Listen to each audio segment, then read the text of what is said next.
Hello everyone and welcome back to my channel. This video is about ritual killings in Africa and how a native doctor was possessed by God to save an innocent ritual victim. There is absolutely no kind of story that cannot be told in these our days because things have really fallen apart.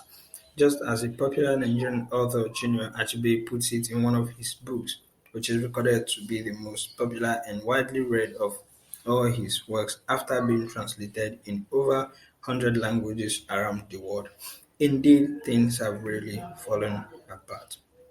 Ritual killing is not a novel tale in the world in Africa, mostly in Africa where human sacrifice used to be a custom, although some communities still practice such barbarism in this modern age, but it's obviously minimal. With spilling human blood in shrines once being a custom, it would not sound bizarre or strange to hear such tales in Africa.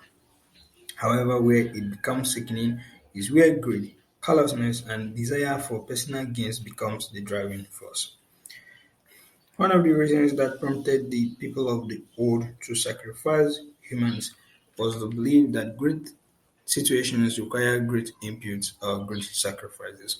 Such belief has been circumscribed in an adage to posit that a hunter who desires to capture an elephant would need a goat as a bait. The sacrifices were made for obvious public interest, in order to avert a calamity which would cause more heads or even send a village into extinction. It also conforms to the utilitarian principle that the interest and welfare of many is greater and should supersede that of one or few. Sacrifices were also made for other public gains, just like the man who discovered the salt lake in Ebonyi State in the eastern part of Nigeria, Njoku Chita. He sacrificed his only son in that lake in order to purify it and make it usable by the public. It should, however, be noted that this channel does not support human sacrifices and ritual killings. It is barbaric, against humanity, and should be eschewed. Unlike what is obtainable in the ancient times, blood is spilled today for personal and selfish gains, beyond boundaries and emotions. It is a tale that every African country is a victim of, having been having been for a long time, but has greatly increased and remained on the increase for the past 15 to 20 years. The story in this video took place in Ghana, a country in western part of Africa, where a businessman named Evans Opong attempted to use his 11-year-old daughter for ritual in order to make money. Unfortunately for him, the trouble turned against him as God possessed the native doctor who was supposed to do the ritual for him, and instead of killing the innocent little girl, he turned to her favor, saving her and handing the wicked father over to law enforcement agents. The incident was highly unlikely, and if it was not the handwork of God, I don't know what else you can target.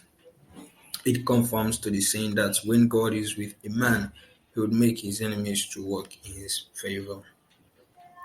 Ordinarily, the native doctor would have killed the girl, collected his due, and everything goes under the carpet, but he chose to be an upright man with whooping integrity and the little girl's father being the bad one. Nigeria also is not left out in this tale, as around February this year, a terrifying trail of ritual killings was recorded in western Nigeria, involving young boys, the eldest being 20 years and others ranging from 19 to 16 years old. Girls are mostly the victims, where after being killed, some of their body parts would be taken away. Second tale of this tale being that those body parts taken away are sold to foreigners who use them for other purposes in their lands. This year also, a Nigerian legislator was recorded in his complaint over this, saying that over 2,000 human pennies were discovered in the airport packaged and ready to be flown outside the country. There is a video I would share at the end about two children, none of which is up to 15 years. One asked the other to accompany him on errand unknown to the one asked, that the one asking had an intention of killing him and using for money ritual. But to the glory of God, the native doctor changed his mind and reported the issue. In 2021, Liberians recorded a massive protest of women, which was against ritual killings as well, where people's corpses would be found and some body parts missing. South Africa, Gambia, Zimbabwe, etc. also let out their cry in 2011 as contained in a post in Women's International League for Peace and Freedom titled Africa Breaking the Silence in Ritual Killings. Women's International League for Peace and Freedom is an organization established in 2001 to strengthen women's rights and participation in international peace and security efforts. If you're a women's rights activist or a feminist enthusiast, the site is really going to be of great deal to you. The link to the site is provided in the video description. Thanks to God for saving those innocent people. Nowhere is safe again, even families. Please and please say no to ritual killings because it has nemesis you may not know about at the onset and they will definitely come after you in the long run. Just trust your efforts and one day you will eat the fruits of your labor. You may even go and still not succeed in the ritual. Now watch the video I promised.